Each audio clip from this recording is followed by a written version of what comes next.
നമസ്കാരം. പരിഹാസവും പരിഭവവും ഒക്കെ നിറഞ്ഞതായിരുന്നു കഴിഞ്ഞ ദിവസങ്ങളിൽ ലോകായുക്തയിൽ നിന്നുണ്ടായത്. പേപ്പട്ടി വഴിയിൽ നിൽക്കുമ്പോൾ അതിന്റെ വായിൽ കമ്പിട്ട് കൂത്താതെ മാറി നിൽക്കുന്നതല്ലേ നല്ലതെന്ന് കഴിഞ്ഞ ദിവസം ലോകായുക്ത ചോദിച്ചു. TV ചർച്ചയിൽ നന്നായി വാദിച്ചല്ലോ എന്നും മറ്റൊരു പരിഹാസമുണ്ടായി. ഹർജി നിലനിൽക്കില്ലെന്നും വാദങ്ങൾ അടിസ്ഥാനമില്ലാത്തതെന്നും പറഞ്ഞ് റിവ്യൂ ഹർജി തള്ളിയപ്പോഴും പരാതിക്കാരനെ വെറുതെ വിട്ടില്ല. ഹർജി മാറ്റണമെന്ന ഹർജിക്കാരന്റെ ആവശ്യത്തെയും ലോകായുക്ത പരിഹസിച്ചു. നിങ്ങൾക്ക് തിരക്കില്ലെങ്കിൽ ഞങ്ങൾക്കും തിരക്കില്ലെന്നായിരുന്നു മറ്റൊരു പരിഹാസം. എന്തായാലും കേസ് ഇനി ജൂൺ 5 പരിഗണിക്കും. ചീഫ് എഡിറ്റേഴ്സ് കോളം ഇന്ന് പരിശോധിക്കുന്നത് ഈ വിഷയമാണ്. ലോകായുക്തയിൽ പ്രതീക്ഷ വേണോ?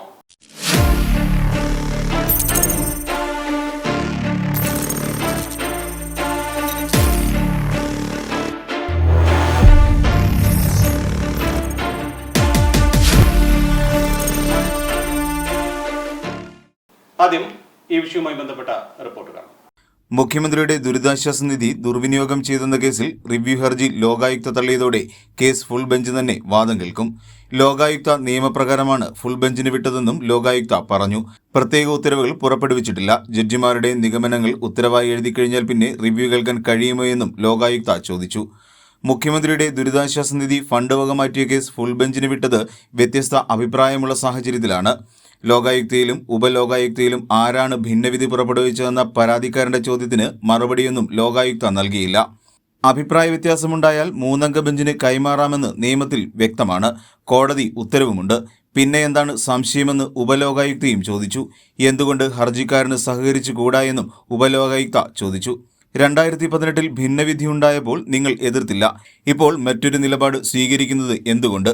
ഉത്തരം പറയണമെന്ന് ഹർജിക്കാരനോട് ലോകായുക്ത പറഞ്ഞു. ഹർജി ഫുൾ ബെഞ്ചിന് വിട്ടത് ചട്ടപ്രകാരമാണ്. അവിടെ വിശദമായി വാദം കേൾക്കും. 3-ാമത്തെ ജഡ്ജിക്കൊപ്പം കേൾക്കുമ്പോൾ തന്റെ ഇപ്പോഴത്തെ നിലപാട് മാറാമല്ലോ എന്ന് ലോകായുക്ത പറഞ്ഞു. ഈ ഉത്തരവ് ചോദ്യം ചെയ്യാൻ പോലും പാടില്ലായിരുന്നുവെന്നാണ് ഉപലോകായുക്തയുടെ നിലപാട്. അതേസമയം ലോകായുക്ത വിധി വിചിത്രമെന്നും ഹൈക്കോടതിയെ സമീപിക്കുമെന്നും പരാതിക്കാരൻ RS ശശികുമാർ അറിയിച്ചു. News desk Yoganathan news. ലോകായുക്തയിൽ പ്രതീക്ഷയുണ്ടോ എന്നാണ് ചീഫ് എഡിറ്റേഴ്സ് കോളം ഇന്ന് വിലയിരുത്തുന്നത്. എന്നോടൊപ്പം ചേരുന്നു മുതിർന്ന മാധ്യമപ്രവർത്തകൻ ശ്രീ PC കുമാർ. സ്വാഗതം. നമസ്കാരം. ഈ ലോകായുക്തയുമായി ബന്ധപ്പെട്ട് ഞാൻ തുടക്കത്തിൽ പറഞ്ഞതുപോലെ ഈ വിധികർത്താക്കൾ പറയുന്ന ചില പരാമർശങ്ങൾ വളരെ രസകരമായി തോന്നുന്നു. കഴിഞ്ഞ ദിവസം പേപ്പട്ടിയും ഉപമിച്ചുകൊണ്ട് പറഞ്ഞു. ഇന്നിപ്പോൾ ഈ വിധി ഹർജി മാറ്റിവെക്കണമെന്ന ആവശ്യം വന്നപ്പോൾ നിങ്ങൾക്ക് ആവശ്യമില്ലെങ്കിൽ ഞങ്ങൾക്കും ആവശ്യമില്ലല്ലോ എന്ന തരത്തിലൊക്കെ പല പരാമർശങ്ങളും കാര്യങ്ങളൊക്കെ വരുന്നു. അപ്പോൾ ഈ തുടക്കത്തിൽ നമുക്ക് ഈ ചർച്ചയുടെ തുടക്കഘട്ടത്തിൽ എന്ന നിലയിൽ ഇത്തരം പരാമർശങ്ങളെ ഒരു മാധ്യമ പ്രവർത്തകൻ എന്ന നിലയിൽ താങ്കൾ എങ്ങനെയാണ് നോക്കുന്നത്? അല്ല, നമുക്കറിയാം ഈ കോടതിയിൽ വാദത്തിൻ്റെ ഇടയ്ക്കും അതുപോലെ പല ഇടയ്ക്കിടയ്ക്കൊക്കെ ന്യായാധിപന്മാർ ഇങ്ങനത്തെ പരാമർശങ്ങൾ നടത്തുക പതിവാണ്. അത് ഹൈക്കോടതിയിലായാലും സുപ്രീം കോടതിയിലായാൽ പോലും അങ്ങനെ പരാമർശങ്ങൾ വരികയും അത് പലപ്പോഴും വാർത്തയാകുകയും ചെയ്യും. സാധാരണ ന്യായാധിപന്മാർ തന്നെ പറയും അത്രയും പരാമർശങ്ങളൊന്നും വാർത്തയാക്കരുത്. അത് കാഷ്വലായിട്ട് അവർ ഇതിൻ്റെ ഇടയ്ക്ക് പറയുന്ന ചില പരാമർശങ്ങളാണ്. പലപ്പോഴും അത്രയും പരാമർശങ്ങൾ ആ കേസിൻ്റെ മെറിറ്റുമായി ബന്ധപ്പെട്ടോ അല്ലെ കേസ് കൈകാര്യം ചെയ്ത പോലീസിൻ്റെ അന്വേഷണ ഉദ്യോഗസ്ഥന്മാരുടെ വീഴ്ചകളെക്കുറിച്ചോ അല്ലെങ്കിൽ ഇനി സർക്കാരിനെതിരെയുള്ള കേസാണെങ്കിൽ പലപ്പോഴും സർക്കാരിനെതിരെയൊക്കെയുള്ള ചില പരാമർശങ്ങൾ അത് പൊതുവായിട്ട് സമൂഹത്തിലെ ഒരു വിഭാഗമെങ്കിലും അങ്ങനെ ഒരു പരാമർശം വേണമല്ലോ എന്ന് ആഗ്രഹിക്കുന്ന പരാമർശങ്ങളാണ് വരുത്താറുള്ളത് പോലെ വരാറുള്ളത്. നമുക്കറിയാം. അതിനെ എതിർക്കുമ്പോൾ പോലും നല്ലൊരു ഭാഗവും കോടതിയുടെ ആ പരാമർശം ശരിയാണല്ലോ, ആ ഒരു കുറച്ച് പേരെങ്കിലും അതിനെ അനുകൂലിക്കും. പക്ഷേ ഒരു ഹർജിയും കൊണ്ട് വന്ന ഒരാളെ പേപ്പട്ടി എന്നൊക്കെ സംബോധന ചെയ്താൽ അത് ആരംഗീകരിക്കും? അത് ന്യായാധിപരല്ല, ആര് വിളിച്ചാലും അംഗീകരിക്കാനൊക്കത്തില്ല. കാരണം നീതിന്യായ സംവിധാനത്തിൽ വിശ്വാസമുണ്ടായിട്ട് ഒരാളവിടെ ഒരു ഹർജിയായിട്ട് ചെല്ലുമ്പോൾ മറ്റ് ചില കാരണങ്ങൾ കൊണ്ട് ആ പേപ്പട്ടിന്ന് വിളിക്കാനുള്ള പേപ്പട്ടിയോട് ഉപമിക്കാനുള്ള കാരണവും അവർ തന്നെ പറഞ്ഞു. കാരണം നിങ്ങൾ ചാനലിൽ വന്ന് ചർച്ചയിൽ വന്ന് വലിയത് വാദിക്കുന്നുണ്ടല്ലോ, നിങ്ങൾക്ക് എന്തുകൊണ്ട് ഇവിടെ വന്ന് വാദിച്ചുകൂടാന്ന് ഹർജിക്കാരൻ്റെ വക്കീലിനോട് ചോദിക്കാം. നിങ്ങൾ ഉദ്ദേശിച്ചത് ഹർജിക്കാരൻ എന്തുകൊണ്ട് വന്നില്ല, അയാൾക്കൂടെ വന്ന് വാദിച്ചുകൂടി, നിങ്ങൾ വക്കീൽ എന്തിനാ വന്നേ? ഇതൊക്കെ ഒരു ന്യായാധിപൻ ചോദ്യം. നമ്മുടെ സാധാ ഒരു വിവരവും വിദ്യാഭ്യാസവും ഇല്ലാത്ത ആൾക്കാർ പോലും അങ്ങനെ ചോദിക്കത്തില്ല. ഇത് ഉന്നത സ്ഥാനത്തിരിക്കുന്ന കേരളം പോലെ വളരെ സാക്ഷരതയുള്ള ഒരു സംസ്ഥാനത്തിൻ്റെ അഴിമതിയും സ്വജനപക്ഷപാതവും ഒക്കെ ഇല്ലാതാക്കാൻ വേണ്ടി ഭരണഘടനാപരമായി നിയമിക്കപ്പെട്ട ഒരു സംവിധാനത്തിൻ്റെ തലപ്പത്തിരിക്കുന്ന ആൾക്കാർ അവിടെ ഒരു ഗ്രീവൻസുമായിട്ട് അല്ലെ ആ ഒരു സംവിധാനത്തിൽ വിശ്വാസം അർപ്പിച്ച ഒരാൾ ചെല്ലുമ്പം മറ്റ് ബാഹ്യഘടകങ്ങളുടെ പേരിൽ അദ്ദേഹത്തെ ഇതുപോലെ വിശേഷിപ്പിക്കുക എന്ന് പറഞ്ഞാൽ എന്തായിരിക്കും സ്ഥിതി? നമുക്കറിയാം ശുംഭൻ എന്നൊരു ജഡ്ജിയെ കളിയാക്കിയതിനല്ലേ അങ്ങനെ ഒരു ആരോപണം അല്ലെങ്കിൽ ഒരു പദപ്രയോഗം ഒരു ഉന്നത രാഷ്ട്രീയ നേതാവ് നടത്തിയതിന് അദ്ദേഹത്തെ പിടി ജയിലിലിട്ട സംവിധാനമാണ് നമ്മുടെ നിയമ സംവിധാനമാണ്. അപ്പോൾ അങ്ങനെ ഈ ഒരു ഹർജിക്കാരനെ പേപ്പട്ടി എന്ന് വിളിച്ചതിന് ഇവരെ എന്താ ചെയ്യേണ്ടത്? ഇവരെ ആര് ജയിലിലിടും? പക്ഷേ കോടതി നടപടിയുടെ ഭാഗമായി അദ്ദേഹം പറഞ്ഞു, താങ്കൾ പറഞ്ഞു, അങ്ങനെ സംഭവിക്കാറുണ്ട്. കാരണം ഹൈക്കോടതിയിൽ ഒരു പ്രധാനപ്പെട്ട ജഡ്ജി ഇപ്പോൾ പല പരാമർശങ്ങളും നടത്തുന്നത് വളരെ രസകരമായി അത് നമ്മൾ റിപ്പോർട്ട് ചെയ്യുന്നുണ്ട്. പക്ഷേ ഇവിടെ ആ ഹർജിയുമായി ബന്ധപ്പെട്ട് ആദ്യഘട്ടത്തിൽ ആ വാദം നടക്കുന്ന സമയത്ത് ഭിന്നാഭിപ്രായം വന്നു, അത് ഫുൾ ബെഞ്ചിലേക്ക് വിട്ടു. പിന്നെ അതിനെ ചോദ്യം ചെയ്യാൻ അത് അധികാരമാണ് എന്നുള്ള തരത്തിൽ ഹർജിക്കാരൻ മുന്നോട്ട് പോയപ്പോൾ വന്ന പ്രതികരണമായി കണ്ടുകൊള്ളു. അല്ല, അത് നമുക്ക് അങ്ങനെ അല്ലല്ലോ. നമുക്ക് സത്യമായിട്ട് തന്നെ കാണണ്ടേ. ഇവിടെ ഈ ലോകായുക്തയും ഉപലോകായുക്തയൊക്കെ അവർ ഭയങ്കര അവരാണ് ശരിക്കും ഈ പേപ്പട്ടിയുടെ പറഞ്ഞാൽ പേ ഇളകിയത് അവർക്കാണ്. അതിന് കാരണം ഈ ഹർജി വന്നതോ ആ ഹർജിയിൽ റിവ്യൂ ഹർജി കൊടുത്തതൊന്നും അല്ല. നമുക്കെല്ലാവർക്കും അതിൻ്റെ കാരണം എന്താണെന്ന്. കാരണം അവരുടെ ആ വിധി, കാരണം ഒരു കേസ് കേട്ടു, ആ കേസ് കേൾക്കാവുന്നതാണോ അല്ലയോ എന്ന് അതിന് മുമ്പുള്ള ലോകായുക്തയും ഉപലോകായുക്തയും ഉൾപ്പെടെയുള്ള ബെഞ്ച് തീരുമാനം എടുത്തതിന് ശേഷം ഒരു കേസ് കേട്ടു. ആ കേസിൻ്റെ അകത്ത് വാദമെല്ലാം പൂർത്തിയായി 1 വർഷവും 12 ദിവസവും കഴിഞ്ഞപ്പോഴാണ് വിധി പറയാൻ വേണ്ടി അവർ വന്നിരുന്നത്. അങ്ങനെ വിധി പറയാനുള്ള സാഹചര്യവും പോലും ഹൈക്കോടതിയുടെ ഡയറക്ഷനാണ്. ഈ ഹർജിക്കാരൻ പറഞ്ഞു ഇത് കേസ് കേട്ട് 1 വർഷം കഴിഞ്ഞു, ഇതുവരെ വിധി പറയുന്നില്ല എന്ന് പറഞ്ഞപ്പോഴത്തേനും ഹൈക്കോടതി ഡയറക്ഷൻ അനുസരിച്ചിട്ട് വിധി പറയാനിരുന്നു. ഈ വിധി പറഞ്ഞില്ല. കോടതി ഒരു വിധി പറയണ്ടേ? ഞങ്ങൾക്ക് യോജിക്കാൻ കഴിയാത്തതിനാൽ കോടതി ഞങ്ങൾ രണ്ടും ഉൾപ്പെടുന്ന മൂന്നാമതൊരാൾ ഉൾപ്പെടുന്ന ഒരു ബെഞ്ചിന് കൈമാറും. അതൊരു വിചിത്ര വിധിയായിരുന്നു. അതെ, അത് വിചിത്ര വിധി വന്നല്ല. അതൊക്കെ നമ്മുടെ ജുഡീഷ്യറിയിലെ വിശ്വാസ്യത നമുക്കറിയാം. പല 4 തൂണിൽ പല തൂണുകളെക്കുറിച്ചും ആക്ഷേപമൊക്കെ പറയുമ്പോഴും ജനങ്ങൾ ഏറ്റവും കൂടുതൽ വിശ്വസിക്കുന്ന ഒരു തൂണാണ് ജുഡീഷ്യറി. എന്തൊക്കെ പ്രശ്നമുണ്ടെങ്കിലും അത് കാത്തു സൂക്ഷിക്കാൻ അത് കൈകാര്യം ചെയ്തവർക്ക് പലപ്പോഴും സാധിച്ചിട്ടുണ്ട്. എപ്പോഴും നമുക്ക് പറയാം. ഇപ്പം നമ്മളൊക്കെ രാഷ്ട്രീയമായിട്ട് എതിർക്കാണെങ്കിലും നമ്മുടെ മാധ്യമ സ്വാതന്ത്ര്യം സംരക്ഷിച്ചുകൊണ്ട് ഇപ്പോൾ അടുത്ത കാലത്ത് ഒരു വിധി ഉണ്ടായതിനെ എല്ലാവരും പൊക്കി പറയുന്നില്ലേ? അതേ ജഡ്ജിമാർ നരേന്ദ്രമോദിക്ക് അനുകൂലമായിട്ടൊരു വിധി പറഞ്ഞാൽ നമ്മളെല്ലാം ജഡ്ജിയെ കുറ്റം പറയും, അത് വേറെ കാര്യം. പക്ഷേ എങ്കിൽ പോലും നമുക്കെല്ലാം ഒരു ജുഡീഷ്യൽ വിശ്വാസമുണ്ട്. അത് ഏത് ജുഡീഷ്യൽ സംവിധാനമാണെങ്കിലും അതിൽ വിശ്വാസമുണ്ട്. അതിൽ വിശ്വാസമില്ലാതെ ചില കൂട്ടരുണ്ട്. അതിനെ കളങ്കപ്പെടുത്താൻ, അതിനെ ഇല്ലാതാക്കാൻ, അല്ലെ ആ ജുഡീഷ്യറി സംവിധാനമല്ല വിപ്ലവവും അതുപോലെയുള്ള ഭരണ സംവിധാനമാണ് ഞങ്ങൾക്ക് വേണ്ടത്, ജുഡീഷ്യറിയെയും ജനാധിപത്യത്തെയും ഒക്കെ തൽക്കാലത്തേന് ഞങ്ങൾ ഭരിച്ചിരിക്കുക എന്ന് കരുതുന്ന സംവിധാനങ്ങളുണ്ട്. അവർ ജുഡീഷ്യറിയെ ഇല്ലാതാക്കാൻ പല മാർഗങ്ങളും സ്വീകരിക്കും. ഇഫ്താർ വിരുന്നിന് ജുഡീഷ്യൽ ഉദ്യോഗസ്ഥരെ ചിലപ്പോൾ ക്ഷണിച്ചെന്നിരിക്കും. അങ്ങനെ പല ഏതൊക്കെ സാഹചര്യം പറഞ്ഞപ്പോഴാണ് ശ്രീകുമാർ തന്നെ റിപ്പോർട്ട് ചെയ്തൊരു വാർത്തയാണ് അത് പ്രധാന. ആദ്യ ഘട്ടത്തിൽ ആ വാർത്ത വളരെ ശ്രദ്ധേയമായി വാങ്ങുകയും ചെയ്തു. ഈ ഇഫ്താർ വിരുന്നിൽ പങ്കെടുത്തത് ഈ ലോകായുക്തയും ഉപലോകായുക്തയും അവിടെ പങ്കെടുക്കുന്നു. ഒരുപക്ഷെ അന്ന് മാധ്യമങ്ങൾക്ക് വാർത്ത പോലും ലഭിക്കാതിരിക്കാനുള്ള നടപടിക്രമങ്ങളെല്ലാം അവിടെയുള്ള അധികൃതർ ചെയ്തിരുന്നു. അത് അന്ന് വളരെ വ്യക്തമായി എല്ലാ മാധ്യമങ്ങളിലും പിന്നീട് വാർത്തയായി വന്നതുമാണ്. അപ്പോൾ ഇതൊക്കെ മനസ്സിൽ കിടന്നിട്ടുള്ള ഒരു പ്രതികരണമായിട്ട് കാണാമോ ഈ ഇപ്പോൾ വരുന്ന ഈ പരിഹാസങ്ങളെയും ഈ കളിയാക്കലും എല്ലാം, ഈ ഇത്തരത്തിലുള്ള പരിഹാസങ്ങളെല്ലാം? 100% കാരണം ഈ കോടതി വിധി മാർച്ച് 30 ഈ മാർച്ച് 30 ഈ കേസ് ഞങ്ങൾക്ക് തീരുമാനം എടുക്കാൻ പറ്റുന്നില്ല. 1 വർഷം ഇരുന്നിട്ടാണ്, 1 വർഷവും 10-12 ദിവസം കഴിഞ്ഞിട്ടാണ്. അതുകൊണ്ട് ഞങ്ങൾ ഈ കേസ് ഞങ്ങൾ ഉൾപ്പെടുന്ന 3 പേര് കേൾക്കാൻ പോവാണ്. നമ്മൾ ഓർത്ത് നോക്കി എന്തൊരു ഈ ഞങ്ങൾ ഉൾപ്പെടുന്ന 2 പേര് കൂടി വിധിക്കുകയാണ്. ഒരാളോടെ അവരേ ഉള്ളൂ, ആപ്പാടെ 3 പേരേ ഉള്ളല്ലോ. ഒരു ലോകായുക്തയും 2 ഉപലോകായുക്തേ ഉള്ളൂ. അപ്പോൾ ആ വിധി പറഞ്ഞപ്പോൾ തന്നെ കേരളീയ സമൂഹം അത് എല്ലാവരും ഒരു ഭൂരിപക്ഷം ആൾക്കാർ എന്തൊരു വിധിയെന്ന് ഇത് ചെയ്തു. കാരണം ഇദ്ദേഹത്തിന് മുഖ്യമന്ത്രിയുടെ നടപടികൾ തെറ്റാണെങ്കിൽ തെറ്റാന്ന് പറയാം, ശരിയാണെങ്കിൽ ശരിയാന്ന് പറയാം. അല്ലെങ്കിൽ ഈ 2 പേരിൽ ഒരാൾ ആണ് ശരിയെന്ന് പറഞ്ഞെങ്കിൽ അയാൾ പറഞ്ഞ കാര്യം കമൻറ്റ് പറയാം. തെറ്റ് ഡിസെൻറ്റ് വിധി പറഞ്ഞ ആളുണ്ടെങ്കിൽ അയാളുടെ വിധി. അങ്ങനെയൊക്കെയാണ് സാധാരണ നമ്മൾ കേട്ടിട്ടുള്ളത്. ഇത് അതൊന്നും പറയാതെ ഞങ്ങൾക്ക് ചോദിക്കാൻ പറ്റാത്തതുകൊണ്ട് ഞങ്ങൾ ഈ കേസ് കേൾക്കുന്നത്. ഞങ്ങളിവിടെ ഉൾപ്പെടുന്ന വേറൊരു 3 പേര് കേട്ടിട്ട് പിന്നീട് പറയാമെന്ന് പറയുമ്പോഴത്തേനും തന്നെ നമ്മുടെ ജുഡീഷ്യറിയിലുള്ള എല്ലാ ഒരു വിശ്വാസം നഷ്ടപ്പെട്ടു. അതിൻ്റെ വാർത്തകളും അതിങ്ങനെ ഏറി നിൽക്കുമ്പോഴാണ് 2 ദിവസം കഴിഞ്ഞ് നടക്കുന്ന ഒരു ഇഫ്താർ വിരുന്നിൽ ഇവർ രണ്ടും, മുഖ്യമന്ത്രി വിളിച്ച ഒരു ഇഫ്താർ വിരുന്നിൽ ഈ 2 മഹാന്മാരെത്തുകയാണ്. കാരണം ആ കേസ് ഈ 12-ാം തീയതി കേസ് കേൾക്കാമെന്നും പറഞ്ഞിട്ടുണ്ട്. അല്ല, ഞാൻ ശരിക്കും പറഞ്ഞാൽ ഈ ഇഫ്താർ വിരുന്നിനെ കുറിച്ച് ആ വാർത്ത ബ്രേക്ക് ചെയ്തത് ഞാനാണ്. കാരണം അതിന് ഒരു സാഹചര്യം ഉണ്ടായി. നമ്മളെ കൂടെ കുറച്ച് മാധ്യമ പ്രവർത്തകരുണ്ടായിരുന്നു. സാധാരണ ഇതിനു മുമ്പും ജോയിക്കും അറിയാമല്ലോ, ഇഫ്താർ വിരുന്നൊക്കെ വരുമ്പോൾ തിരുവനന്തപുരത്തെ പത്ര സ്ഥാപനങ്ങളിലെ ബ്യൂറോ ചീഫുമാരെയൊക്കെ വിളിക്കുകയും ഫോട്ടോഗ്രാഫർമാരെ വിളിക്കുകയും അത് നല്ലൊരു എല്ലാത്തരം ഇഫ്താർ, മുഖ്യമന്ത്രിയുടെ ആയാലും പ്രതിപക്ഷ നേതാവിൻ്റെ ആയാലും പൊളിറ്റിക്കൽ നേതാവ് CPM-ൻ്റെയോ കോൺഗ്രസിൻ്റെയോ ഒക്കെ നേതാക്കന്മാരൊക്കെ നടത്തുന്നവർ ഇപ്പോൾ ഒരു ആചാരം പോലെ ആ ഇഫ്താർ വിരുന്നുകൾ നടക്കുന്നുണ്ട്. ഒരു സോഷ്യൽ ഗാദറിങ് പോലെ എല്ലാവരും അങ്ങോട്ടും ഇങ്ങോട്ടും പോകും. അതൊക്കെ പിറ്റേ ദിവസങ്ങളിൽ വാർത്തയും വരാറുണ്ട്. പക്ഷേ ഇത്തവണത്തെ ഇഫ്താർ വിരുന്നിന് മാധ്യമ പ്രവർത്തകരെ വിളിച്ചിരുന്നില്ല, ഫോട്ടോഗ്രാഫർമാരെയോ റിപ്പോർട്ടർമാരെയോ ഒന്നും വിളിച്ചിരുന്നില്ല എന്ന് മാത്രമല്ല വരണ്ടെന്ന് ഡയറക്ഷനും കൊടുത്തു. എന്നാൽ അതേ സമയത്ത് മാധ്യമ മേധാവികളെ എല്ലാ സ്ഥാപനങ്ങളിൽ നിന്നും ഓരോരുത്തരെ വീതം വിളിച്ചിരുന്നു. ജന്മഭൂമിയുടെ പ്രതിനിധിയായിട്ടാണ് ഞാൻ അവിടെ പോയത്. അവിടെ പോകുമ്പോൾ നമുക്ക് നിയമസഭയുടെ ഹാളിലായിരുന്നു ഈ ഫംഗ്ഷൻ അറേഞ്ച് ചെയ്തിരുന്നത്. ഗേറ്റിൽ വെച്ച് തന്നെ പോലീസ് കാർ തടഞ്ഞു. എന്നിട്ട് ഞാൻ സാധാരണ എൻ്റെ വണ്ടിയെ സ്റ്റിക്കറുണ്ട്, പ്രസ് സ്റ്റിക്കറുണ്ട്. പിന്നെ അപ്പം ഞാനത് കാണിച്ചപ്പോഴത്തേനും സാധാരണ നമുക്കറിയാം, നമ്മൾ സ്ഥിരം നിയമസഭ റിപ്പോർട്ടിങ് പോകുന്നുള്ളതുകൊണ്ട് ഗേറ്റിൽ നിൽക്കുന്ന പല സുരക്ഷാ ഉദ്യോഗസ്ഥർക്കും പരിചയമുള്ളതുകൊണ്ട് തടയാറായില്ല. കാരണം ഒന്നും തടഞ്ഞ് പാസ് കാണിക്കേണ്ട കാര്യമില്ലല്ലോ. ഇത് പരിചയമുള്ള ഉദ്യോഗസ്ഥനായിട്ടും തടഞ്ഞു. അപ്പം സാറേ ഇത് പത്രക്കാരെ നിങ്ങൾക്ക് അടുത്ത് വിടണ്ടെന്ന് പറഞ്ഞിട്ടുണ്ട്. കാരണം ഞാൻ റിപ്പോർട്ടിങ്ങിന് പോകുക എന്നുള്ള ധാരണയിലാണ് അദ്ദേഹം ചോദിച്ചത്. ഞാൻ പറഞ്ഞത് റിപ്പോർട്ട് ചെയ്യാനല്ല പോകുന്നത്, ഇത് ഗസ്റ്റായിട്ട് വിളിച്ചിട്ടാണ് പത്രത്തിൻ്റെ പ്രതിനിധീകരിച്ച് പോകുന്നതാണ്. അപ്പോൾ അദ്ദേഹത്തിന് ഒരു കൺഫ്യൂഷൻ. അപ്പോൾ ഞാൻ പറഞ്ഞല്ല, എനിക്ക് നിർബന്ധമില്ല, ഞാൻ വിളിച്ചുകൊണ്ട് പോവുകയാണ്, അതുകൊണ്ടല്ല ഞാൻ തിരിച്ച് പോയേക്കാന്നുള്ള ഒരു മൂഡിൽ ഞാൻ പറഞ്ഞപ്പോൾ പുള്ളി 2 മിനിറ്റ് നിന്നിട്ട് വേറെ ആരോട് കമ്മ്യൂണിക്കേറ്റ് ചെയ്തിട്ട് പറഞ്ഞു, അല്ല സാറേ ക്യാമറയൊന്നുമില്ലല്ലോ, സാർ പൊക്കോളാൻ പറഞ്ഞിട്ടുണ്ട്, ഫോട്ടോ എടുക്കരുതെന്ന് പറഞ്ഞിട്ടുണ്ട്. ഞാൻ പറഞ്ഞു ഞാൻ ഫോട്ടോ എടുക്കാൻ പോകുന്നതല്ല, ഞാനിവിടെ മുഖ്യമന്ത്രിയുടെ ഓഫീസിൽ നിന്ന് ഔദ്യോഗികമായിട്ട് വിളിച്ചതിന് അത് റെസ്പെക്റ്റ് ചെയ്യുന്ന പോകുന്നതാണെന്ന് പറഞ്ഞിട്ട് ഞാനങ്ങ് ചെന്ന് ഞാൻ കുറച്ച് കഴിഞ്ഞപ്പോഴാണ് പ്രധാന മുഖ്യമന്ത്രിയൊക്കെ വരുന്നത്.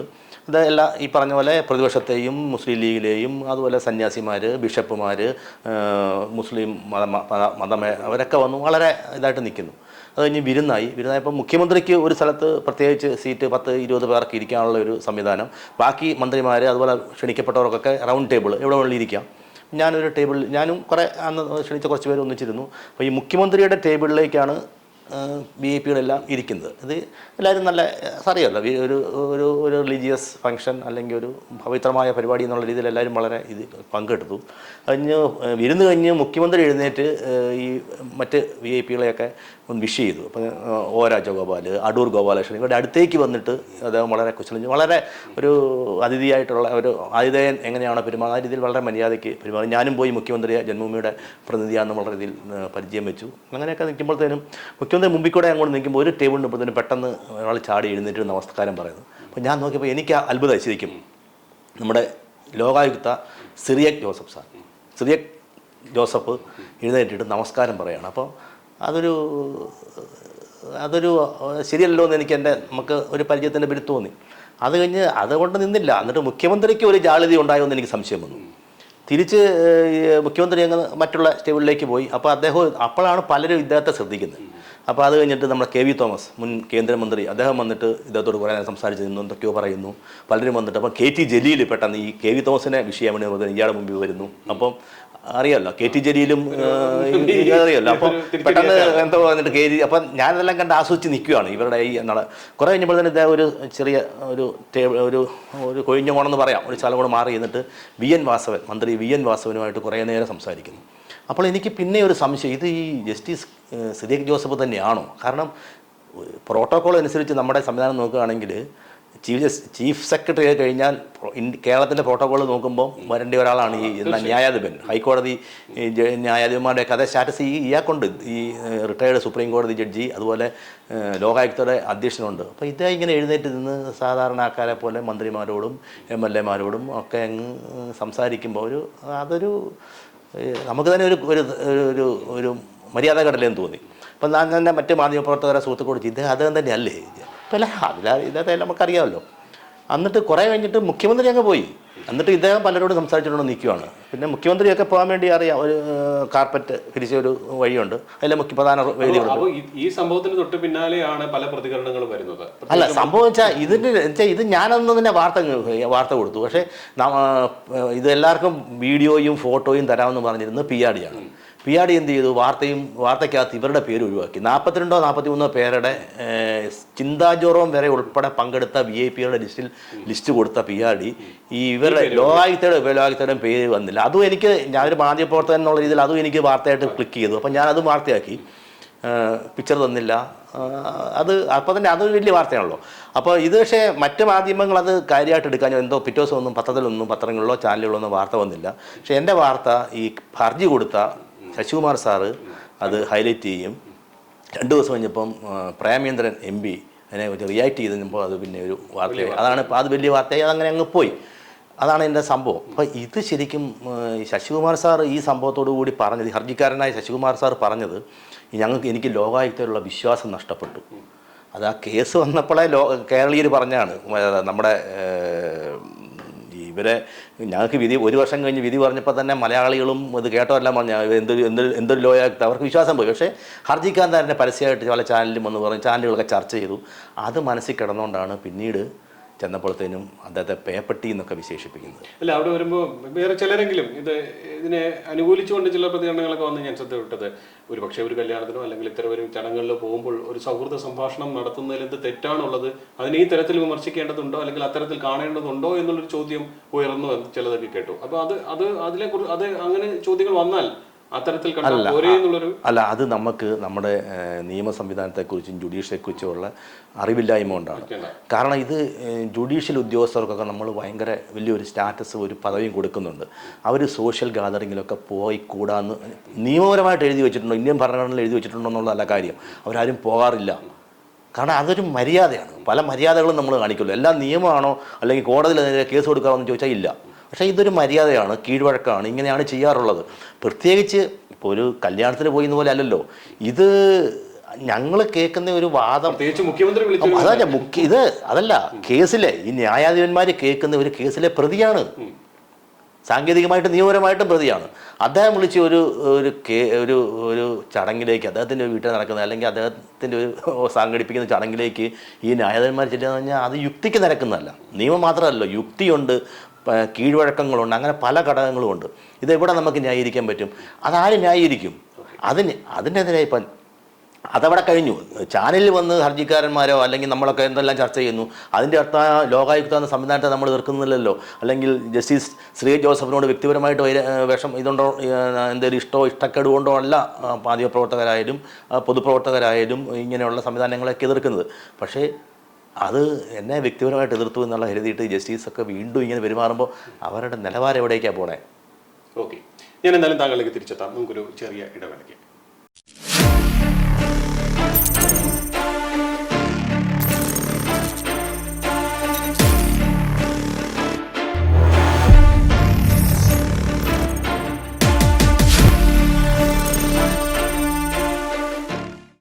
ചീഫ് എഡിറ്റേഴ്സ് കോളം തുടരുന്നു. എന്നോടൊപ്പം ശ്രീ ശ്രീകുമാർ തുടരുന്നു. ശ്രീ ശ്രീകുമാർ, ഇവിടെ ഈ പറഞ്ഞതുപോലെ തന്നെ നമ്മൾ ഇടവേളയ്ക്ക് മുന്നേ അവസാനിപ്പിച്ച ആ ഭാഗത്ത് നിന്ന് തന്നെ നമുക്ക് തുടരാം. പ്രത്യേകിച്ചും ഇങ്ങനൊരു സാഹചര്യത്തിൽ എൻ്റെ ചോദ്യം തന്നെ ഇനി ലോകായുക്തയിൽ പ്രതീക്ഷയുണ്ടോ എന്നുള്ളതാണ്. കാരണം ഇന്നിപ്പോൾ ഈ വിധി പ്രസ്താവിച്ചിരിക്കുന്നത്, ഹർജി കൊടുത്ത ആ റിവ്യൂ ഹർജി തള്ളിയിരിക്കുന്നു, അതിൽ ന്യായങ്ങളൊന്നുമില്ല എന്നുള്ള തരത്തിൽ കാര്യങ്ങൾ പറഞ്ഞുകൊണ്ടാണ് തള്ളിയിരിക്കുന്നത്. അതിൽ എത്രത്തോളം ന്യായങ്ങളുണ്ട് എന്നുള്ള തിരിച്ചു ചോദ്യം ഈ ഹർജി നൽകിയ ആർ ശശികുമാർ ചോദിക്കുന്നുണ്ട്. കാരണം ഇത്തരം വർത്തമാനങ്ങൾ ഹൈക്കോടതി ഈ ലോകായുക്തയിൽ നിന്നുണ്ടാകുമ്പോൾ ഇനി പ്രതീക്ഷയോടെ എങ്ങനെ മുന്നോട്ട് പോകും എന്നുള്ളതാണ്. ഞാൻ ഹൈക്കോടതിയിലേക്ക് പോകുന്നു തുടങ്ങിയ കാര്യങ്ങളാണ് അദ്ദേഹം മുന്നോട്ട് വെക്കുന്നത്. അപ്പോൾ ഇവിടെ ഒരു പ്രതീക്ഷ നഷ്ടപ്പെട്ട സ്ഥിതിക്ക് ഇനി മേൽക്കോടതിയിൽ നിന്ന് ഏതെങ്കിലും തരത്തിലുള്ള അനുകൂലമായ സാഹചര്യം ഉണ്ടാകുമെന്ന് നമുക്ക് പ്രതീക്ഷിക്കാൻ കഴിയും? അല്ല, ശരിക്കും എനിക്ക് എൻ്റെ ഒരു സംശയം, ഇങ്ങനെ ലോകായുക്തയുടെ പ്രതീക്ഷ, ലോകായുക്തയിലുള്ള ജനങ്ങളുടെ വിശ്വാസം നഷ്ടപ്പെടണം, അവരുടെ പ്രതീക്ഷ പോകണമെന്ന് കരുതുന്ന ഏതൊക്കെയോ ഘടകങ്ങളുണ്ട്. അത് വാദിഭാഗത്തും പ്രതിഭാഗത്തും ഒക്കെ കാണും. അല്ല, ഇങ്ങനൊരു അവസ്ഥ വരുമോ? ഇങ്ങനൊരു സമയം നമുക്കറിയാം, കർണാടകയിലൊക്കെ ഉദാഹരണം നമുക്കറിയാം. കർണാടകയിലൊക്കെ BJP ഭരിച്ചുകൊണ്ടിരുന്നപ്പോൾ യെദ്യൂരപ്പയ്ക്കെതിരെ യെദ്യൂരപ്പയുടെ ഭരണം തന്നെ, BJP ഭരണം തന്നെ പോകാൻ വേണ്ടിയുള്ള ഭയങ്കര ഒരു മൂവ്മെൻ്റ് ഉണ്ടായത് ലോകായുക്തയുടെ ചില കേസുകളാണ്. അപ്പോൾ നമ്മളെല്ലാം വാഴ്ത്തിപ്പാടി, ലോകായുക്ത സംവിധാനത്തെ വാഴ്ത്തിപ്പാടി. കേരളത്തിൽ ഇച്ചിരി ഒരു സ്റ്റെപ്പ് കൂടെ മുന്നിൽ നിന്നുകൊണ്ടാണ് ലോകായുക്ത സംവിധാനത്തെ അന്ന് കോൺസ്റ്റിറ്റ്യൂട്ട് ചെയ്തത്. നായനാർ സർക്കാരിൻ്റെ കാലത്താണ് ചെയ്തത്. വളരെ സ്ട്രോങ് ആയിട്ടുള്ള ചില നടപടികൾ എടുക്കാൻ പറ്റുന്ന സംവിധാനമായിട്ട്. അപ്പോൾ നമ്മളൊക്കെ പിന്നീട് എങ്ങനെ സംഭവിച്ചു? അത് നിയമസഭയിൽ തന്നെ പുതിയ ബില്ല് കൊണ്ടുവന്നു. അതെ, അപ്പോൾ അത് സംഭവം അറിയാം. അന്നൊക്കെ നമ്മൾ പ്രതീക്ഷിച്ചു ഒരു ചെക്ക്. ലോകായുക്തയുടെ വിശ്വാസ്യത നഷ്ടപ്പെടുന്നു നമ്മൾ ചർച്ച ചെയ്യുമ്പോൾ തന്നെ ലോകായുക്തയുടെ പ്രസക്തി തന്നെ എത്രത്തോളം? അതാ പറഞ്ഞ ഇതിപ്പോൾ ഞാൻ പറഞ്ഞത് ഈ ലോകായുക്ത സംവിധാനം ഒരു ചെക്ക് പോയിന്റായിട്ട് പലർക്കും കരുതി. പക്ഷേ മറ്റ് ഹൈക്കോടതികളോ പോലെ അല്ലെങ്കിൽ പോലും ഒരു ചെക്ക് ചെയ്യാൻ, ഒരു അഴിമതി കാണിച്ചാൽ അതൊരു ചൂണ്ടിക്കാണിക്കുക. ഇവിടെ ഒരു മന്ത്രിക്ക് സാധനം പോയി, KT ജലീൽ, ഞാൻ പറഞ്ഞ മന്ത്രിയുടെ സാധനം പോയത് ലോകത്തെക്മൻസാണ്. അങ്ങനെ ഒരു വിധി വന്നപ്പോൾ നമ്മൾ ലോകായുക്തയിലൊക്കെ വലിയ പ്രതീക്ഷ. അതെ, അങ്ങനെ ചെയ്യാം. നമുക്കിപ്പോൾ അതും ഇപ്പോൾ അതിനെതിരെ ഞാൻ KT ജലീലിൻ്റെ രാഷ്ട്രീയക്കാരൊന്നെങ്കിലും അന്ന് KT ജലീലൊക്കെ ഈ ലോകായുക്തയൊക്കെ ആക്ഷേപിച്ചു. ആൾക്ക് സത്യമാണെന്നപ്പോൾ തോന്നിപ്പോവും. ഇതിനകത്ത് ഇവരൊക്കെ താല്പര്യത്തിനനുസരിച്ചിട്ടാണോ പെരുമാറുന്നത്? ജലീൽ എന്ന് പറഞ്ഞത് നമ്മളൊക്കെ രാഷ്ട്രീയ എതിർചേരി നിൽക്കുന്നതുകൊണ്ട് ജലീലിനെ നമ്മൾ കുറ്റം പറഞ്ഞെങ്കിലും ഇപ്പോൾ എനിക്ക് തോന്നിപ്പോവാണ് ഇതൊക്കെ ശരിയാണ്. ഈ ജസ്റ്റിസ് സിറിയക് ജോസഫൊക്കെ അങ്ങനെ ഉദ്ദേശിച്ചാണോ ഈ വിധികൾ പറയുന്നത്? നമുക്ക് പിന്നീട് ശരിക്കും റീവൈൻഡ് ചെയ്യുമ്പോൾ പല സംഭവങ്ങളും അദ്ദേഹത്തിൻ്റെ ഒരു ന്യായാധിപന്മാർക്ക് യോജിച്ചതല്ലാന്ന് ഇങ്ങനെ ഓരോ സ്റ്റോറികൾ വന്നുകൊണ്ടിരിക്കുകയാണ്. അല്ല, രണ്ടുപേരും ഞാൻ പറഞ്ഞ ഈ സംഭവം എന്ന് വെച്ചാൽ ഈ സിറിയക് ജോസഫ് സാറിൻ്റെ ഒരു ന്യായാധിപൻ എന്നുള്ള ഒരു ചരിത്രം പരിശോധിച്ചാൽ, ഞാനിപ്പോൾ ഈ ഒരു വാർത്ത വന്നതിന് ശേഷം അത് ഇച്ചിരൂടെ പഠിച്ചപ്പോഴത്തേനും അദ്ദേഹം ഒരു നല്ല ന്യായാധിപനല്ല. അത് 100% പറയാൻ പറ്റും. നമുക്കറിയാമല്ലോ ഇന്ത്യയുടെ നമ്മുടെ ജുഡീഷ്യറി സംവിധാനത്തെ ഉയർത്തിപ്പിടിച്ച ധാരാളം മലയാളി ന്യായാധിപന്മാരുണ്ട്. അതുപോലെ കേടുവരുത്തിയ ന്യായാധിപന്മാരുടെ സംഖ്യയും കുറവല്ല. കേടുവരുത്തിയവരുടെ ലിസ്റ്റിൽ ഇദ്ദേഹത്തെ പെടുത്താൻ പറ്റുള്ളൂ. 3.5 വർഷം സുപ്രീം കോടതി ജഡ്ജിയായിരുന്നിട്ട് 10ൽ താഴെ കേസുകളിലാണ് പുള്ളി വിധി പറഞ്ഞത്. അതവിടെ കൊളീജിയത്തിൻ്റെ ഒരു ഇഷ്യൂ വന്നപ്പോൾ അത് തുഷാർ മേത്ത നമ്മുടെ കേന്ദ്ര ഗവൺമെൻറ്റിൻ്റെ വക്കീൽ അവിടെ പരസ്യമായിട്ട് പറഞ്ഞതാണ്. അപ്പം അങ്ങനെയുള്ളൊരു ന്യായാധിപൻ ഒക്കെ ഇങ്ങനെയുള്ള പോസ്റ്റിൽ വന്നാൽ നമുക്കതിന് വിശ്വാസം പോകുമല്ലോ. അപ്പോൾ അങ്ങനെയുള്ളവരെ തന്നെ ചൂസ് ചെയ്ത് ഇവിടെ വെക്കുമ്പം ഈ ഒരു സംവിധാനം നശിക്കണം. അത് അങ്ങനെ അവരെ കൊണ്ട് നശിപ്പിക്കാൻ നോക്കിയിട്ട് നടക്കാതെ വന്നപ്പോഴാണ് ആ നിയമം തന്നെ നിയമസഭയിൽ കൊണ്ടുവന്ന് ഭേദഗതി ചെയ്ത് ഒരു ഓർഡിനൻസ്, പിന്നെ ബില്ല്. ഭാഗ്യവശാൽ നമ്മുടെ ഗവർണർ അതിൽ ഒപ്പിടാത്തതുകൊണ്ട് ഇപ്പോഴും നിൽക്കുന്നതാണ്. അപ്പോൾ ആ ഗവർണറെയും തോപ്പിക്കുകയാണ്. ഇപ്പോൾ ശരിക്കും ഗവർണറെയും ഈ ലോകായുക്ത തോപ്പിച്ചിരിക്കുകയാണ്. ആ സംവിധാനം അതിൻ്റെ ശക്തിയോടെ നിൽക്കണമെന്ന് ആഗ്രഹിക്കുന്ന ഒരു ഗവർണർ നമുക്കുണ്ട്.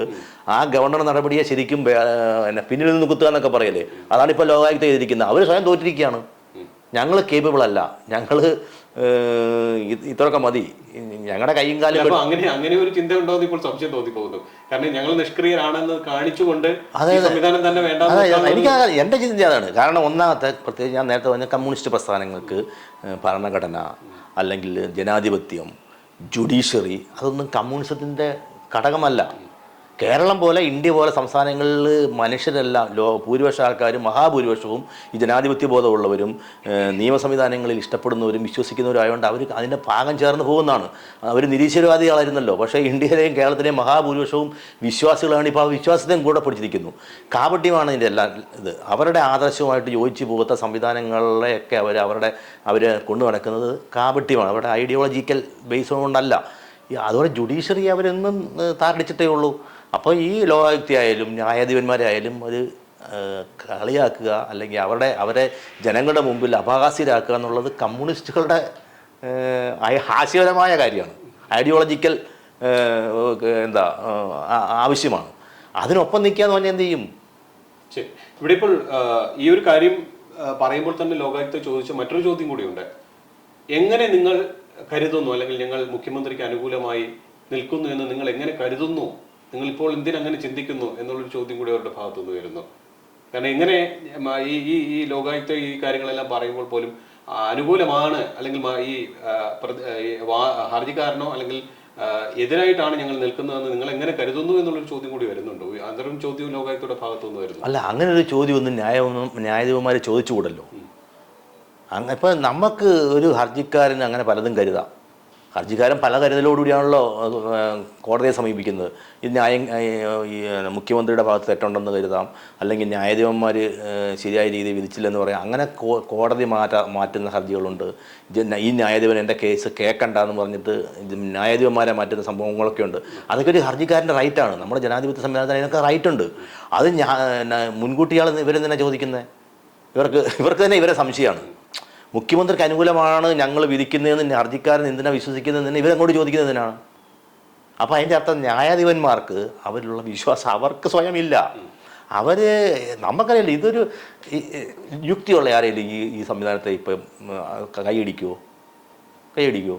കാരണം ഇവർ ചെയ്ത എല്ലാ അബദ്ധങ്ങളാണ് ഒരു കാരണവശാലും. ഇപ്പം പക്ഷേ ശ്രീകുമാർ, ഈ വാദങ്ങൾ നടന്നൊരു സമയത്ത് നമുക്കറിയാം നീണ്ട നാളുകളായി ഈ കേസുമായി ബന്ധപ്പെട്ട പ്രതിവാദങ്ങൾ നടന്നുകൊണ്ടിരിക്കുകയാണ്. അപ്പോൾ വാദങ്ങൾ നടന്നൊരു സമയത്ത് പോലും ചില സമയത്ത് ഈ ലോകായുക്തയുടെ ഭാഗത്തു നിന്നും ചില പ്രതികരണങ്ങൾ നമ്മുടെ വാർത്തയായിട്ട് വന്നിരുന്നു.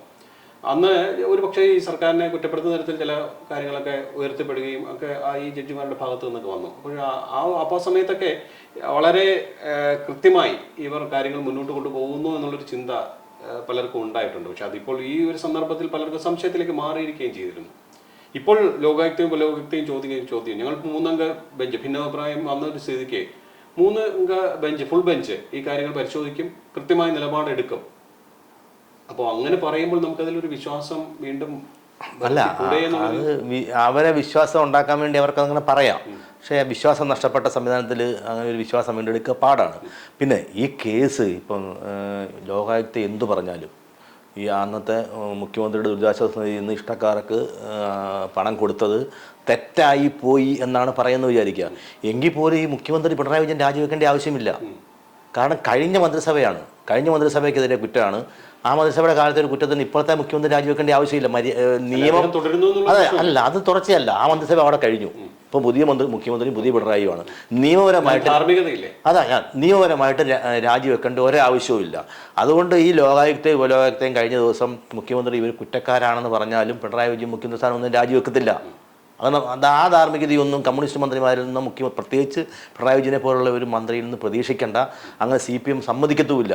എന്നാൽ ഈ കമ്മ്യൂണിസ്റ്റ് പാർട്ടി ഈ കേരളത്തിൽ ഇല്ലാതായി പോവുക. അപ്പോൾ അതാണല്ലോ ഇത് കൊണ്ടു നടക്കുന്നത്. അതുകൊണ്ട് കോടതി വിധി എന്തായിരുന്നാലും ഈ പിണറായി വിജയൻ സർക്കാരിനൊന്നും ബാധിക്കത്തില്ലെന്ന് വിശ്വസിക്കുന്ന ആളാണ് ഞാൻ. നാളെ ഇപ്പം ഞങ്ങൾ 3 കൂടെ കേട്ടിട്ടൊരു വിധി പറയാമെന്ന് പറഞ്ഞാലും ഗവൺമെൻറ്റിനെ ഒന്നും ബാധിക്കാൻ പോകുന്നില്ല. അവർക്കത് അതാണ് ഇതിൻ്റെ ധാർമ്മികതയെക്കുറിച്ചൊന്നും നമ്മൾ പറയണ്ട. പക്ഷേ ഇനിയുണ്ടല്ലോ, ഇപ്പം പിണറായി വിജയൻ രാജിവെക്കണമെങ്കിൽ സുപ്രീം കോടതിയിൽ നിന്നൊക്കെ വിധി വരാം. ലാവലിനൊക്കെ കിടക്കുകയാണ്. അതെ, ഈ നമ്മുടെ ജുഡീഷ്യറിയിലുള്ള വിശ്വാസം അത് ആര് ചെയ്താലും അത് വിശ്വാസമില്ലെങ്കിൽ നമുക്ക് മുന്നോട്ട് പോകാൻ ഭയങ്കര പാടാണ്. അപ്പോൾ അത് ന്യായാധിപന്മാർ തന്നെ അതിനെ കൂട്ടുനിൽക്കുക എന്ന് പറഞ്ഞാൽ എന്ത് ചെയ്യും? അവിടെ ഒരു ഈ ലെവലിന്റെ കാര്യം പറഞ്ഞപ്പോൾ അതിന് BJP സർക്കാർ സപ്പോർട്ട് ചെയ്യുന്നു എന്നുള്ളതാണ്. അല്ല, അവിടെ ഞാൻ പറഞ്ഞ സുപ്രീം കോടതി, ഞാൻ പറഞ്ഞ കോടതിക്കകത്ത് BJPക്ക് എന്ത് ചെയ്യാൻ പറ്റും? നീട്ടിവെക്കുന്നത് അന്വേഷണം നീട്ടിവെക്കാൻ വേണമെങ്കിൽ നമ്മൾ പറയുന്ന പോലെ CBIയോ അല്ലെങ്കിൽ NIO അന്വേഷിക്കുന്ന വേണമെങ്കിൽ ആ വകുപ്പ് മന്ത്രിമാർക്ക് നമുക്ക് അന്വേഷണം ഉദ്യോഗസ്ഥന്മാരെ മാറ്റി മറിച്ചും ഇടയ്ക്ക് ഉദ്യോഗസ്ഥരെ മാറ്റിയൊക്കെ അന്വേഷണം വേണം നീട്ടിക്കൊണ്ട് പോകാം. അങ്ങനെ നീട്ടിക്കിട്ടി പോകാം. പക്ഷേ കോടതി വരുന്നൊരു കേസിൽ എങ്ങനെ BJPയെ കുറ്റപ്പെടുത്തുക? അത് നമ്മുടെ ഒരു തെറ്റായ ധാരണയാണ്. കോടതിയിലിരിക്കുന്ന കേസ് കോടതിക്ക് ഇഷ്ടമുള്ള ദിവസം മാറ്റിവെക്കുന്നു. അതങ്ങനെ BJP സർക്കാരിൻ്റെ താല്പര്യം എങ്ങനെ അവിടെ റിഫ്ലക്റ്റ് ചെയ്യും? കോടതിക്കകത്തെ കാര്യങ്ങളല്ലേ. ഇപ്പോൾ ലോകായുക്തയ്ക്കകത്ത് ഇവർ തീരുമാനിക്കുന്ന കാര്യം BJPക്കോ കോൺഗ്രസിനോ അല്ലെങ്കിൽ കമ്മ്യൂണിസ്റ്റ് പാർട്ടിക്കോ എന്ന് സ്വാധീനിക്കാൻ പറ്റും. അത് വഴഞ്ഞുപടി സ്വാധീനിക്കുന്നതാണെങ്കിൽ ജഡ്ജിമാരെ നമ്മൾ കുറ്റപ്പെടുത്തേണ്ടി വരും. ഈ ലാവലിംഗ് കേസ് മാറ്റിവെച്ച ജഡ്ജിമാരെല്ലാം BJP എന്നും പറഞ്ഞ് നമ്മൾ ബ്രാൻഡ് ചെയ്യപ്പെടുന്ന ജഡ്ജിമാരാണ്. BJP സർക്കാരിന് മോഡിക്കെതിരെ കിട്ടിയ വടികളെല്ലാം ഉപയോഗിച്ച് അടിച്ചിട്ടുള്ള ജഡ്ജിമാരുടെ ഇരുന്നപ്പോഴാണ് ഈ ലാവലിംഗ് കേസ് മാറ്റിവെക്കുന്നത്. അപ്പോൾ നമ്മൾ വേറെ രീതിയിലും ചിന്തിക്കേണ്ടി വരും. ഇവർ മാറ്റിവെക്കുന്നത് വേറെ ഇൻട്രസ്റ്റ് ആണെന്ന്. പക്ഷേ അത് അതാ പറഞ്ഞാൽ അങ്ങനെ വരുത്തരുത്. അത് സുപ്രീം കോടതി ആയാലും ഹൈക്കോടതി ആയാലും ഈ ലോകായുക്ത ആയാലും ഒരു കാരണവശാലും നമ്മൾ ആ സംവിധാനത്തെ കളങ്കപ്പെടുത്തുന്ന നടപടികൾ എടുക്കരുത്. ചിലപ്പം അവരുടെ വിധികൾ ചിലപ്പം തെറ്റായ കൺസെപ്ഷനിൽ അവർക്ക് വിധിക്കേണ്ടി വരും. ചില ജനങ്ങളൊന്നും ആഗ്രഹിക്കുന്ന വിധികളായിരിക്കില്ല വരുന്നത്. പക്ഷേ ഇത് ജനങ്ങളുടെ മുമ്പിൽ അപകാശികരായിരുന്നു. അതിപ്പോൾ ഏത് കോടതിയായാലും ജനാധിപത്യമല്ല, നമ്മുടെ ജുഡീഷ്യറി സംവിധാനത്തിനത് ഭയങ്കര വിശ്വാസ കോട്ടമാണ് ഉണ്ടാകുന്നത്. അതാണ് ഇപ്പോൾ അവിടെ സംഭവിച്ചുകൊണ്ടിരിക്കുന്നത്. തീർച്ചയായും ഇവിടെ മറ്റൊരു പ്രധാനപ്പെട്ട കാര്യം കൊണ്ട്, കാരണം ഈ പരിഹാസത്തെക്കുറിച്ചാണ് നമ്മൾ പറഞ്ഞു വന്നത് കൂടുതൽ സമയം. ഇന്നും അത് തുടരുകയും ചെയ്തു. അപ്പോൾ ആ സാഹചര്യത്തിൽ തുടരുമ്പോൾ ഇന്ന് പ്രതിപക്ഷത്തിന്റെ ഭാഗത്തുനിന്ന് ശക്തമായ വിമർശനം വരുന്നുണ്ട്. കാരണം മാപ്പ് പറയണം എന്നതടക്കമുള്ള ആവശ്യങ്ങൾ അവർ ഉന്നയിക്കുകയും ചെയ്യുന്നുണ്ട്. നിശിതമായി ഈ വിഷയത്തിൽ വിമർശിക്കുകയും ചെയ്യുന്നുണ്ട്. പ്രധാനപ്പെട്ട എല്ലാ നേതാക്കളും, കോൺഗ്രസിൻ്റെതായാലും അല്ലാതെ മറ്റ് നേതാക്കളെല്ലാം തന്നെ ഈ CPM-ൻ്റേത് ഒഴിച്ച് ബാക്കിയുള്ളവരെല്ലാം ഈ വിഷയത്തിൽ ശക്തമായ പ്രതിഷേധങ്ങൾ അറിയിക്കുന്നുണ്ട്. കാരണം ഈ നീതിപീഠത്തിൽ നിന്ന് വരുന്ന അല്ലെങ്കിൽ ഈ ലോകായുക്തയിൽ നിന്നും ഉപലോകായുക്തയിൽ നിന്ന് വരുന്ന പരാമർശങ്ങളെ ഖണ്ഡിച്ചുകൊണ്ട് അല്ലെങ്കിൽ അവർ പരിഹസിക്കുന്നതിനെ സംബന്ധിച്ചുമാണ് അവർ പറഞ്ഞു വരുന്നത്. അപ്പോൾ മാപ്പ് പറയണമെന്നതടക്കമുള്ള കാര്യങ്ങൾ അതൊക്കെ ഉണ്ടാവുമെന്ന് നമുക്ക് പ്രതീക്ഷിക്കാൻ കഴിയില്ല, അല്ലേ? ഇല്ല, പ്രതിപക്ഷ നേതാവാണ് ഇന്ന് മാപ്പ് പറയണം എന്നാവശ്യം. പിന്നെ ചില നേതാക്കന്മാർ, ഉയർന്ന നേതാക്കന്മാർ രാജിവെക്കണം എന്നൊക്കെ ആവശ്യപ്പെട്ടിട്ടുണ്ട്. ശരിക്കും അത് ന്യായമായ ആവശ്യം തന്നെയാണ്. കുറഞ്ഞ വർഷം ഒരു മാപ്പ് പറഞ്ഞാൽ പോരാ. എൻ്റെ അർത്ഥത്തിൽ ഇത്ര ആയ സ്ഥിതിക്ക് ഒരു നിർത്തിപ്പോകുന്നതാണ് നല്ലത്. ആ ഒരു ലോകായുക്ത സംവിധാനത്തിൻ്റെ മഹത്വം ഉയർത്തിപ്പിടിക്കണമെങ്കിൽ ഇവർ രാജിവെക്കണം. രാജിവെച്ചാൽ അതിനൊരു മര്യാദയുണ്ട്. ആരെങ്കിലും വന്നോട്ടെ, ഭരണ സംവിധാനത്തിന് താല്പര്യമുള്ള ആൾക്കാർ ന്യായാധിപന്മാർ വന്നോട്ടെ. ഇപ്പം ന്യായാധിപന്മാർ ഇപ്പം ഈ ഇത്രയും സംവിധാനത്തിലേക്ക് അതാത് ഭരിക്കുന്ന ആൾക്കാർക്കോട് ഇൻട്രസ്റ്റ് ഉള്ള ആൾക്കാരെ വരുവുള്ളൂ. പക്ഷേ ആര് വന്നാലും അവർക്കൊരു ന്യായാധിപന്മാരായിട്ട് ഹൈക്കോടതിയിലും സുപ്രീം കോടതിയിലൊക്കെ ഇരുന്നവരെന്ന് പറയുമ്പോൾ അവരൊരു ഡിഗ്നിറ്റി ഉണ്ട്. ആരും അത്രയ്ക്ക് താഴോട്ട് പോകാൻ പറ്റത്തില്ല. ഒരു ലെവലിന് താഴെ ഒരുവിധമൊക്കെ താഴോട്ട് പോകാം. അപ്പോൾ ഇത് അതിൻ്റെ താഴെ അങ്ങ് പോയി. ഇവർ രണ്ടും അതിൻ്റെ അങ്ങേയറ്റത്ത് പോയിരിക്കുകയാണ്. നമുക്ക് നോക്കിയാൽ നിയമ സംവിധാനം, നിയമ വിദ്യാർത്ഥികൾ, നിയമം പഠിച്ചവരൊക്കെ എന്തൊരു മോശമായിട്ടാണ് രണ്ട് ന്യായാധിപന്മാരെ കുറിച്ച് പറയുന്നത്. ഇവർക്ക് അവരൊന്നും ഒരു റിയാക്ഷൻ പോലും ഇല്ലല്ലോ. ഇന്നാണ്ട് ശശികുമാറിന് നേരെ അവരുടെ ആരുടെ ശിങ്കിടിയെ കൊണ്ടൊരു കേസ് പിടിപ്പിച്ചിട്ടുണ്ട്. ഇതൊക്കെ എങ്ങോട്ടാണ് പോകുന്നത്? നമുക്കൊരു വിശ്വാസം വേണ്ടേ ഒരു സംവിധാനത്തിൽ? അതിപ്പോൾ ഇവർ തനി രാഷ്ട്രീയക്കാരെ പോലും കുറ്റം പറയാനോ, രാഷ്ട്രീയക്കാരുടെ പോലും രീതിയിലല്ല ഇവർ ഞങ്ങൾ സ്വയം ഇല്ലാതാകുക, ഞങ്ങൾ ഈ സാഹചര്യത്തിൽ ജൂൺ 5 ആ ഒരു ദിവസത്തിന്റെ ഒരു പ്രത്യേകത അത് വലിയ പ്രാധാന്യം ഉണ്ടാവുന്നു. ഇല്ലില്ല, ഇതിപ്പോൾ ജൂൺ 5 ഇനി ഇവർക്ക് ഈ ടീമിന് വിധി കേൾക്കാൻ സാധ്യത കുറവാണ്. കാരണം രണ്ട് കാര്യമാണ്. ഇവരിൽ വിധി വിശ്വാസമില്ലെന്ന് പറഞ്ഞ ആൾ ഹർജിക്കാരൻ.